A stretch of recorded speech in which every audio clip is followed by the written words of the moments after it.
Everybody, welcome back to the Move Plus. Johan and I are here to talk. The last time we spoke to you, we were discussing the Jumbo-Visma Soudal-QuickStep proposed merger, rumored merger.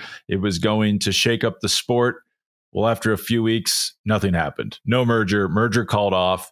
Now the reports out of the Dutch press is that the team Jumbo-Visma will be Visma Leasebike for the 2024 season and potentially beyond.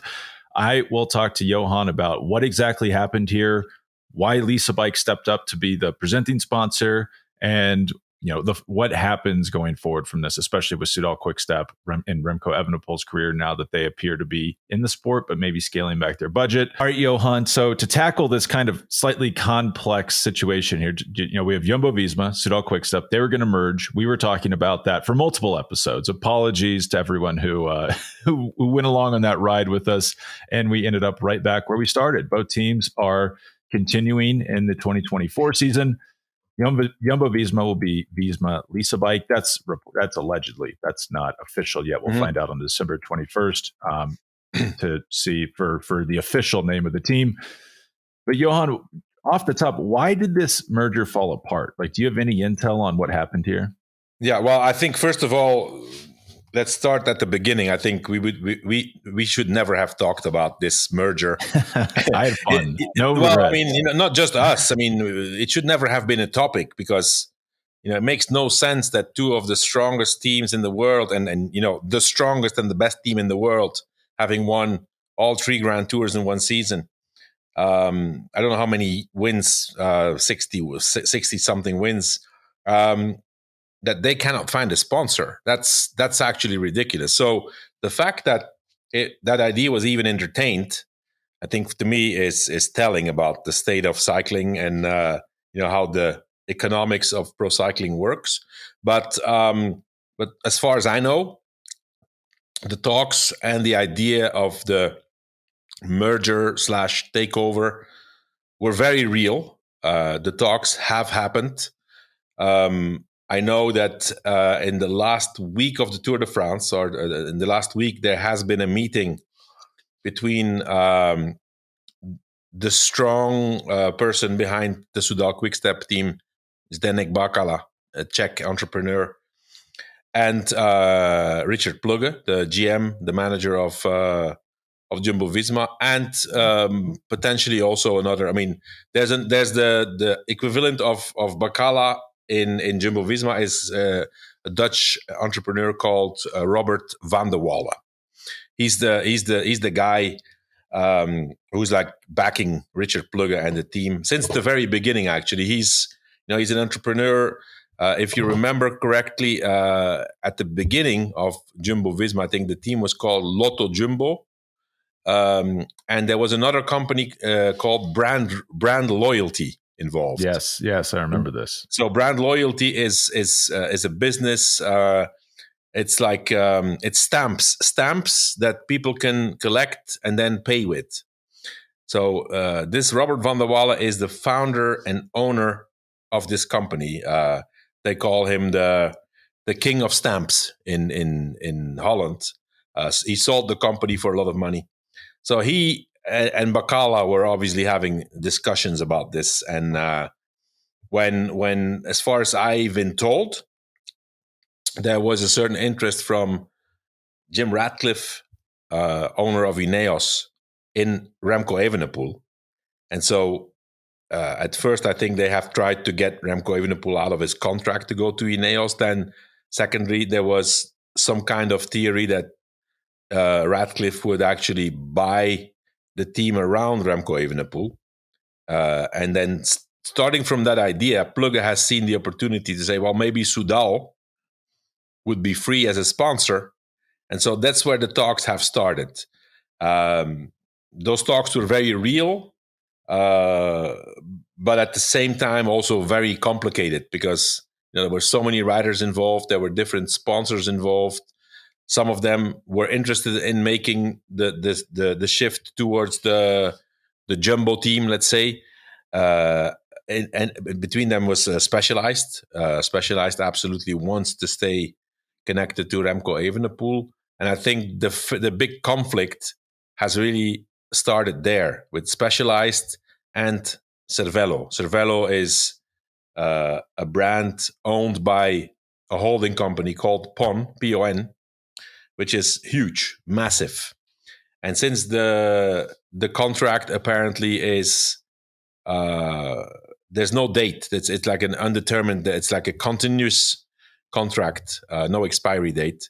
So PON has put their foot down and said, "Hey, we want to respect this contract, and if this is the case that you guys are looking for other sponsors and another bike sponsor, then our legal team will get involved." And in my opinion, that's what basically made the whole deal fall apart.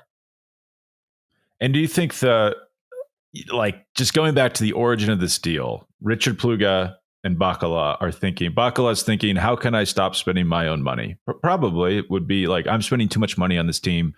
What Correct. can I do? Richard Pluga's thinking, I need a sponsor. Soudal looks pretty good. And was the idea that if Jim Ratcliffe came in and said, I really want Remco Evenepoel, I'm just going to buy the Quick-Step team to get his contract, then Soudal would essentially be out of their contract sponsoring Quick-Step.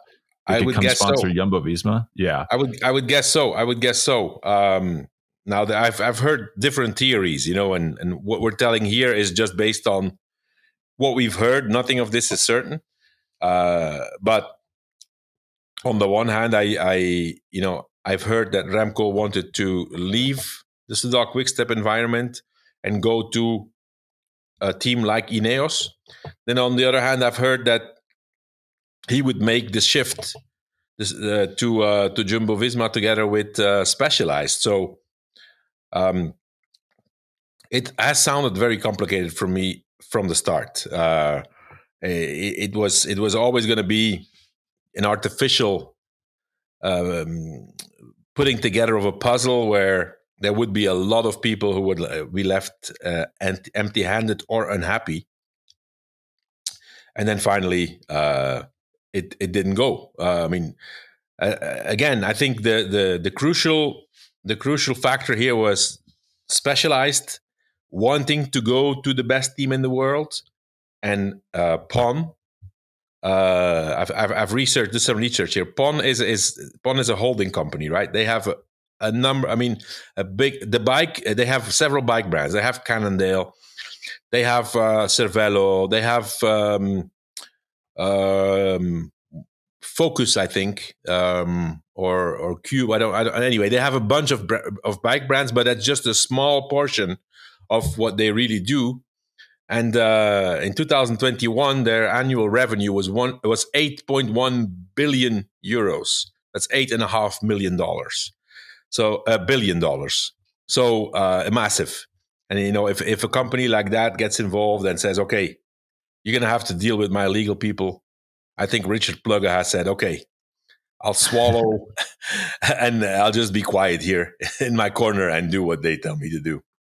I mean, that's like 10 times the size of Specialized. And it's not even necessarily, maybe they didn't intimidate Richard Pluga. Maybe just Richard Pluga proved to them like, hey, I have a second option here. And they said, okay, like you've proven this is you have another bidder. We'll come in. And I think maybe some people are confused. Like, why isn't Cervelo just the co-sponsor? Why isn't it Visma Cervelo? My guess is PON is realizing like, there's a finite of people that can buy Cervelo bikes. This is never going to be a major brand. It's a niche brand, but they have all these companies under their umbrella. Let's just pick another one of our companies that needs to get some publicity. Lisa Bike is owned by PON, so Lisa Bike's the presenting sponsor. This is kind of what Jerry Ryan does with his Jayco team. He owns and they Jayco. Have been. Lisa Bike has already been. I don't know if you remember, Spencer. I'm sure you do.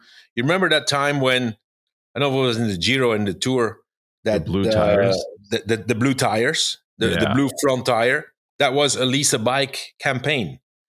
So obviously PON is big, and I think they came up with the money. They can easily. I mean, as I said, the bike brands is just a small portion of what they do. They have Cervelo, they have Santa Cruz, they have GT. I think they import like Skoda and Volkswagen. They have Schwinn, they have Mongoose, they have what else do they have here? BBB Cycling, Focus, Cannondale, a bunch. I mean, and as I said, this is just a small portion. They import a bunch of car brands. VW, Audis, Seat, Skoda, Cupra, MAN. I mean, it's massive. So it's a big player, and they have the resources to save the team. And I think they did. At the end of the day, if you look at the end result, I would say Plugge, chapeau for what you did, because he was basically playing and entertaining several scenarios, and he got one of his existing partners to come up with the money. So well done. And another component of this is the UCI sent out this slightly threatening, slightly ambiguous letter during this process saying, hey, just so you know, whoever, acquires Soudal-QuickStep has to pay their riders, whether you have room for them on your team or not. Mm-hmm. Plugge said, I spoke to him during this process.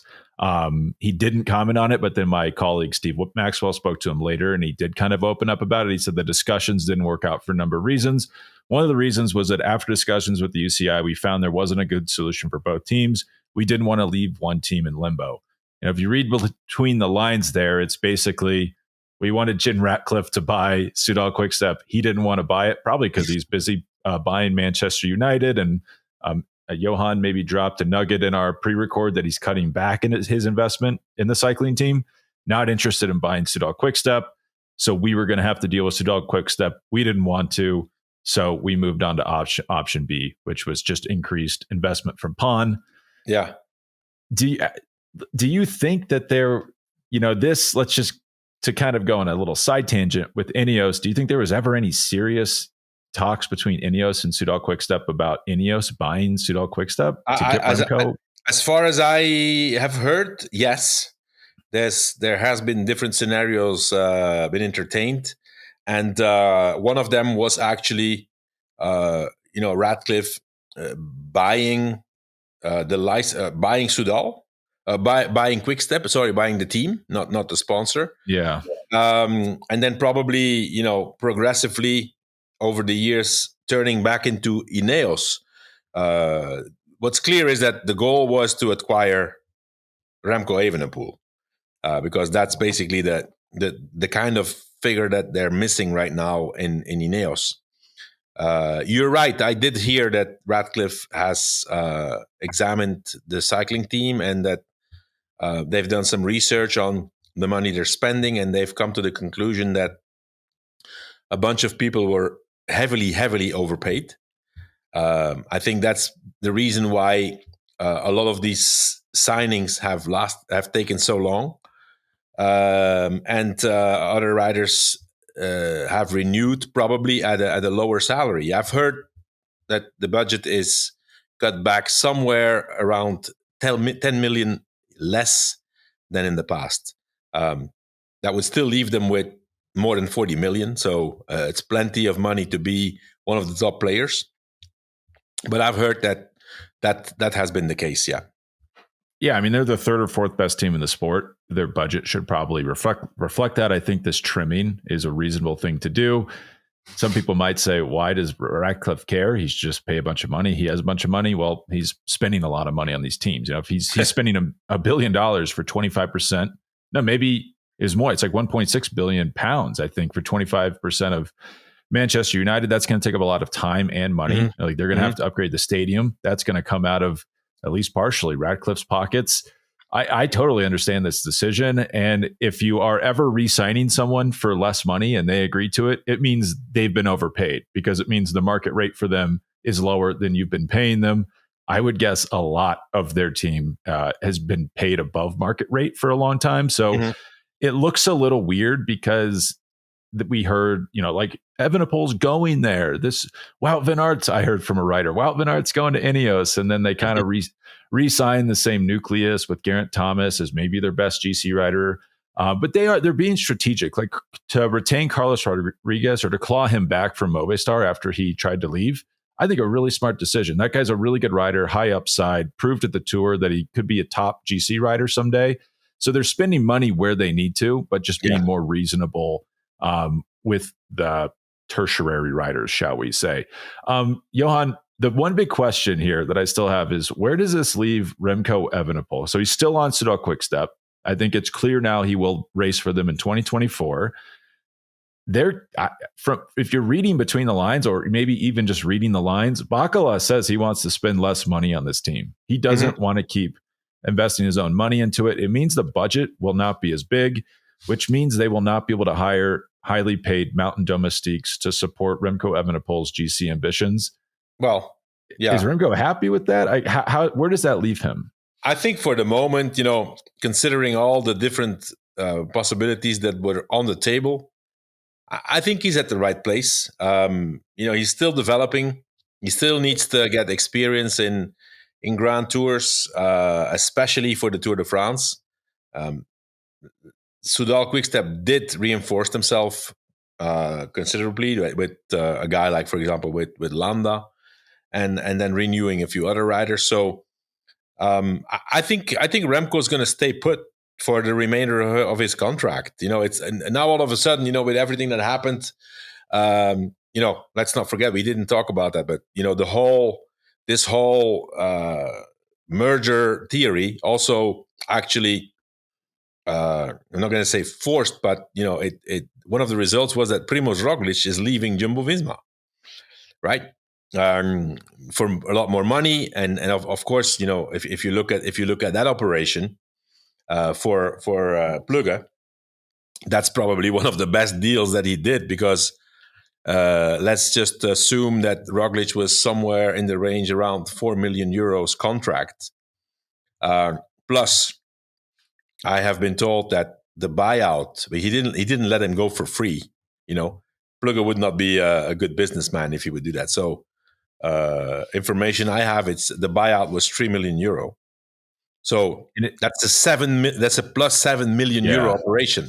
That's a decent co-sponsor for free without having to give up any real estate on the jersey. So for an old rider too, 34 years old. I love Primož Roglič. I think Bora. I think it's a bold move. It's a good move. I think this is great for Jumbo-Visma. And does this help balance the books? Like, do you think their raw budget is probably smaller in 2024 than 2023, or roughly the same? I think it's the same, if not bigger, because Pon came up with a lot of extra money. Yeah, Visma. Plus, obviously, if Visma becomes the title sponsor, they're going to increase their sponsorship. So I think, listen, Plugge is the big winner out of all this. It looked a bit messy for a while, but then, at the end of the day, if you look back and he sits in his sofa with his calculator, he says, "Oh, pretty good 2 last months I had." yeah. The Roglič windfall definitely is a good move. And he told me that Jumbo is still involved. He didn't quite specify in what manner. It seemed to be some sort of financial involvement. Jumbo is one of the founding partners. So whoever is at the head there, I don't know who it is, but apparently they had a deal. They had a deal for next year. So in theory, they still owe Plugge's company that money. But as far as I have been reading, they are a founding member of the team for the next 3 years. So they could potentially spread the money from what they owe for next year over the next 3 years. Yeah, that's what I heard, that they can smooth that payment out, and that's significant. That's still a significant amount of money. Yeah, and they're not anywhere on the jersey, so it's more space that he can sell, and he gets the money for free, basically. So listen, you can say whatever you want from you, like him or not, but he's a pretty good businessman, and he did an amazing job for the team. Yeah, chapeau Plugge. And we're not even, this is only half of what he's been up to this month. In the next episode, we'll talk about his side project of maybe trying to revolutionize the sport. But do you have anything else to kind of tie up before we leave, Johan?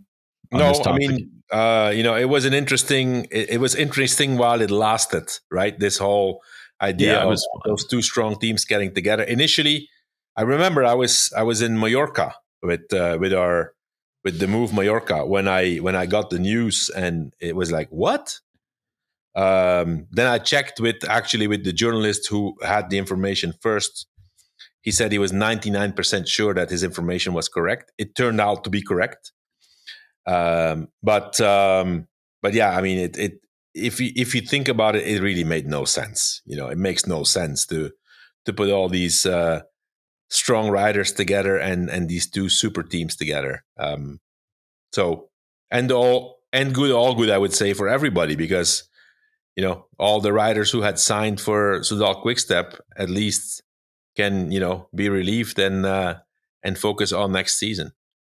Yeah, and if you're a rider without a contract, looking for a contract, a bunch of effectively free riders being cut loose onto the market is not good for you. Exactly. Do you think the one question I still have is the leak? When I remember I was in Miami when this broke, I was thinking, this cannot be true. Like, this is absurd.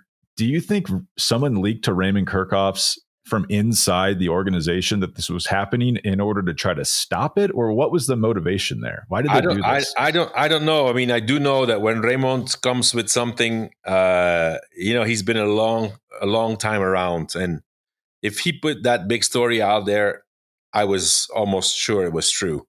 He has too much. He's been around for too long. Yeah. And I don't know who leaked it.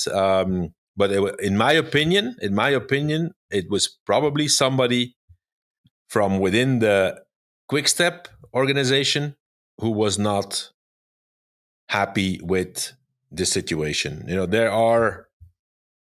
There's a few people in that organization, like I can think of one specifically Dutch person who has publicly said that he did not think it was a good idea.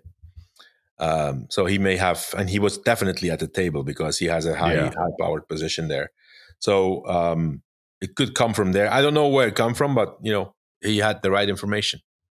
I tend to agree with you. I think it came from the same place for the same reason. But thanks, Johan, for I guess we're putting this to bed finally. There's no more Soudal-QuickStep Jumbo-Visma merger talk, and unless something completely shocking happens, I think on December 21st, we'll see that Visma Lisa Bike is the new name of the team for 2024. Yeah. Okay. Thanks. All right. Well, thanks, and we'll be back soon to talk about what Plugga's been up to in the meantime.